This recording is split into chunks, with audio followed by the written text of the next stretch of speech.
नमस्कार, होममेड रेसिपीजमध्ये आपले स्वागत आहे. आजच्या रेसिपीमध्ये अगदी सोपी, पचायला हलकी, नवरात्रीच्या उपासात खाता येणारी, गोड नैवेद्य म्हणून सुद्धा उपयोगी असलेली मखाना खीरची रेसिपी बघूया.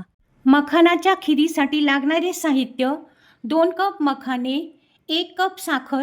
साखर कमी जास्त आवडीनुसार घेता येते.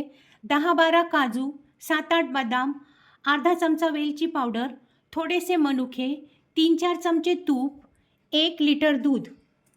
सर्वप्रथम कढई गरम झाल्यानंतर त्यात 1-1.5 छोटा टीस्पून तूप टाकून मखाने टाकायचेत आणि मखाने क्रंची होईपर्यंत परतून घ्यायचे. त्यामुळे ते पटकन ग्राइंड होतात. थोडे थंड होईपर्यंत बाजूला ठेवायचेत.